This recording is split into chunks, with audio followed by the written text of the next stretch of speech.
Record, hold, tuck that away, back in there, seatbelt on.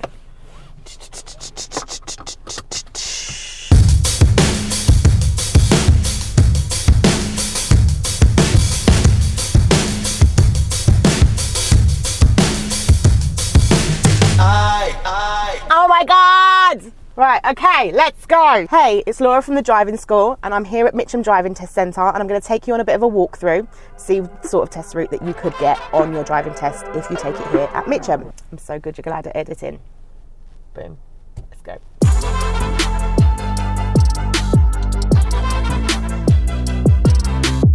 We're going to have to go onto the other side of the road.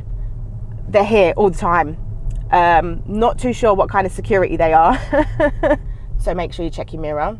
We're going to move out around there. Always be careful for in case anything's coming in. The obstruction's so close to the end of the road. You also need to be aware to come back to your side of the road. Now you could be asked to turn left or right. We're going to turn left, shape the end of the road. You can see quite clearly there's a nice shape to the end of the road. Both ways and off we go. So when you leave the test centre, you've got the option of going left or right. Compared to other test centres like Morden, where you have the potential of 4 roads, at least here at Mitcham, kind of brake in gently. So you exit the driving test centre straight away onto a 30-mile-per-hour road, building up speed adequately. Being careful of the speed camera, no speeding please.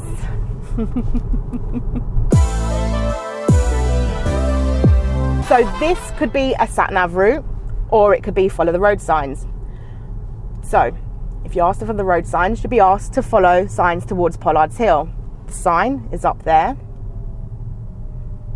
We can see that it's a right.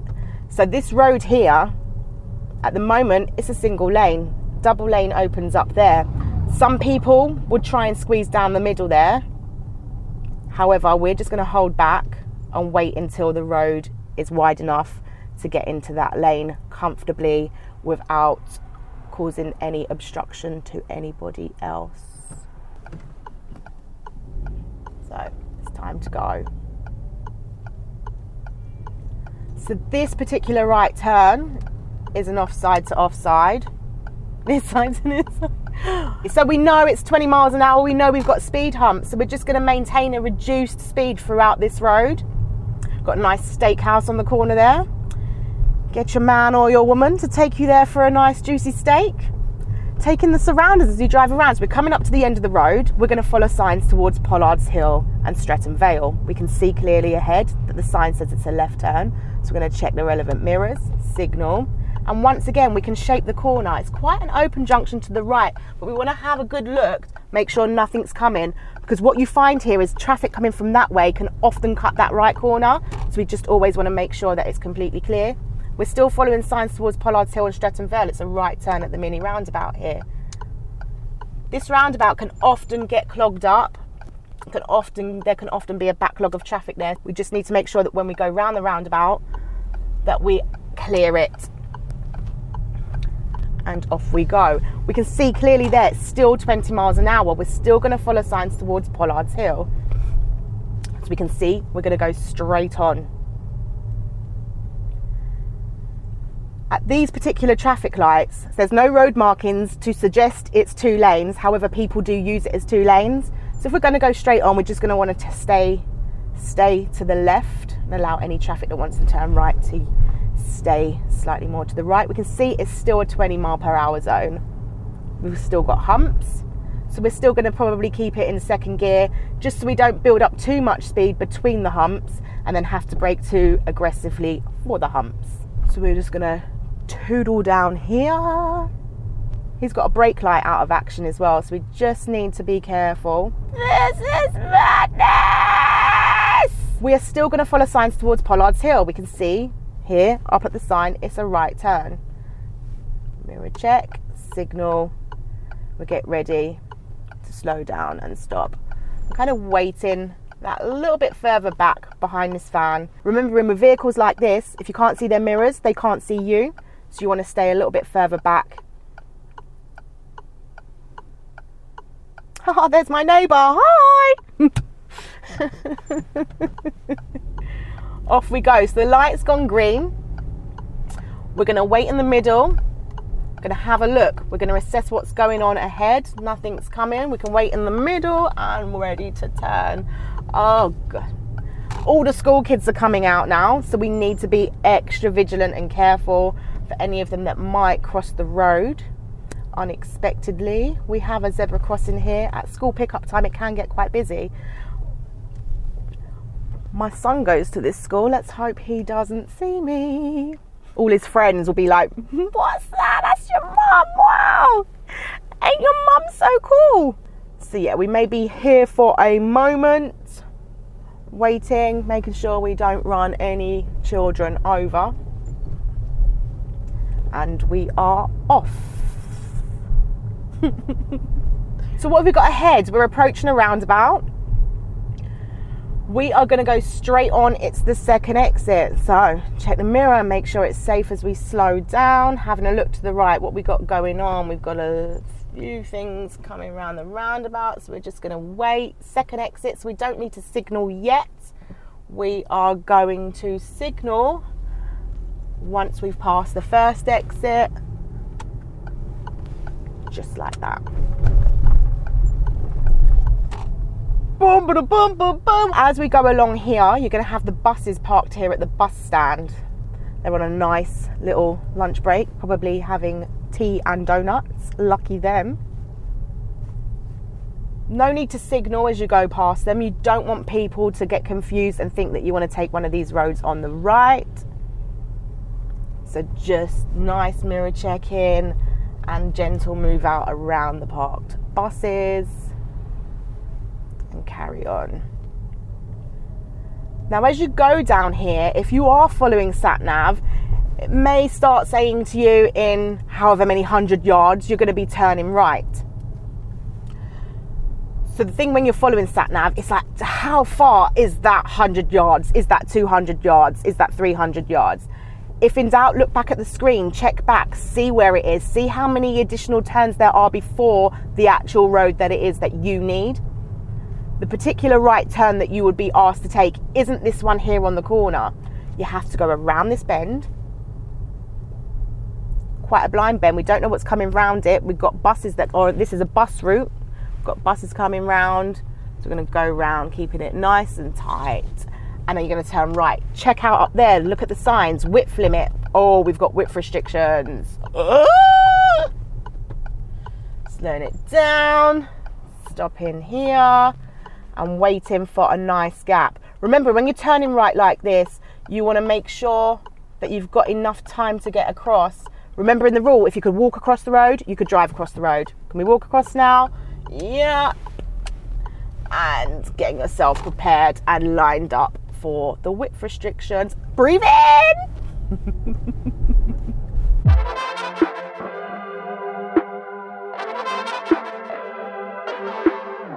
Over the humps we go. Cyclist. We've got a cyclist ahead of us. What are we going to do about him?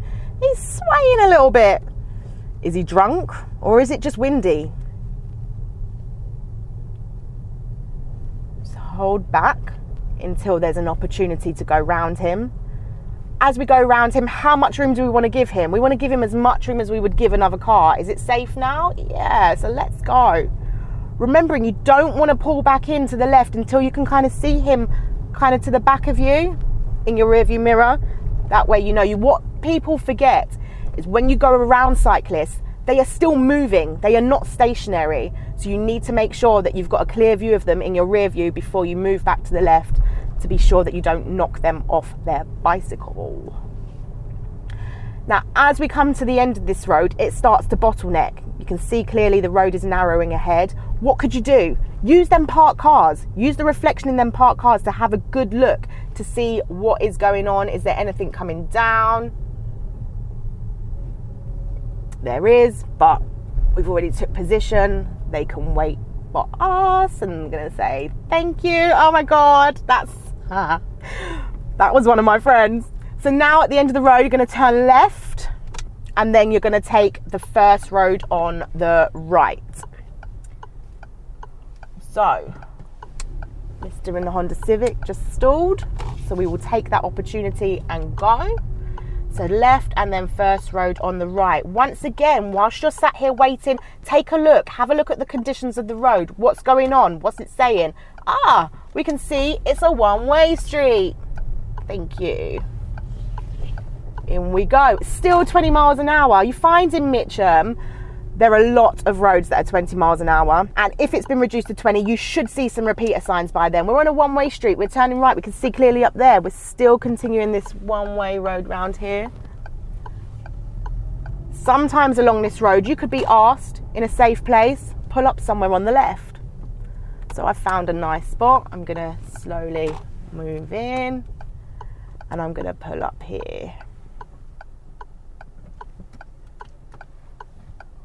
Oh, wow, look at that. They are definitely Christmas ready. And he is thinking, what the hell is going on in that car?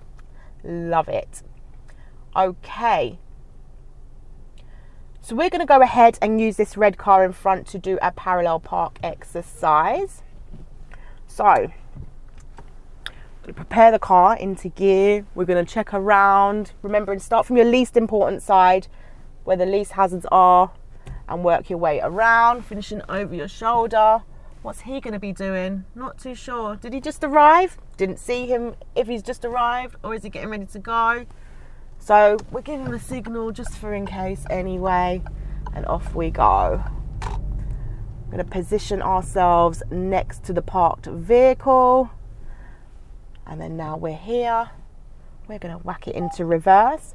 Now, fortunately, I have a reversing camera, so I can use it. However, I'm not going to rely on it. I still need to be completely aware of my surroundings and make sure it is completely clear and safe during the maneuver. So off we go.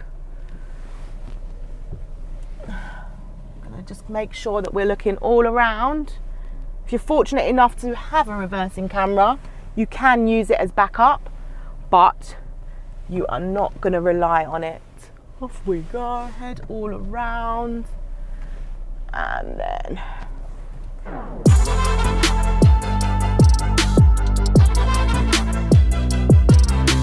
remember, with your manoeuvre, always finish far enough away from that parked car that you have the ability to drive out when it is safe.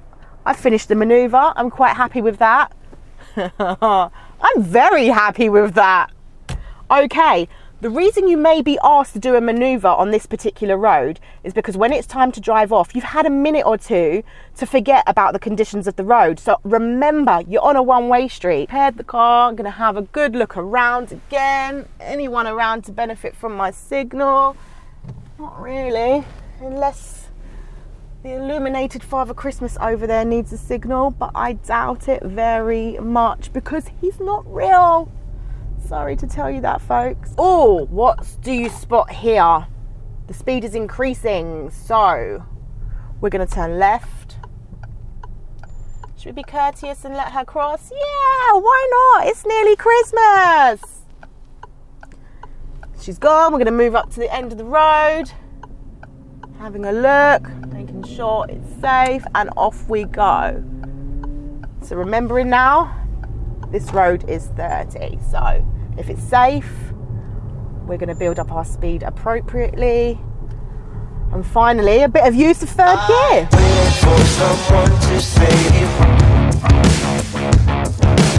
So we're approaching the Lombard roundabout. Dun dun dun! Everyone hates the Lombard roundabout. It's not scary. It's not scary at all. We're going to turn right, take the fourth exit. It's signposted Wimbledon and Mitchum. So which lane am I going to use? The right-hand lane. Do I need to signal? Yes, I need to start with a right signal. I'm going to use the right-hand lane.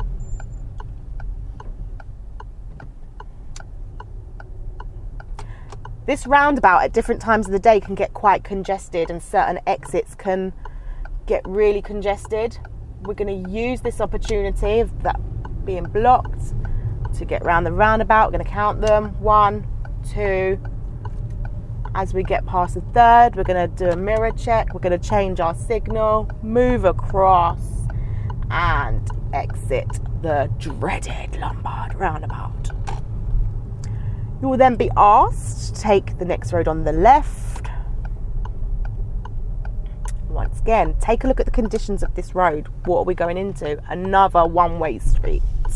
So there is a level of expectation required by the examiner in order to obtain a pass certificate.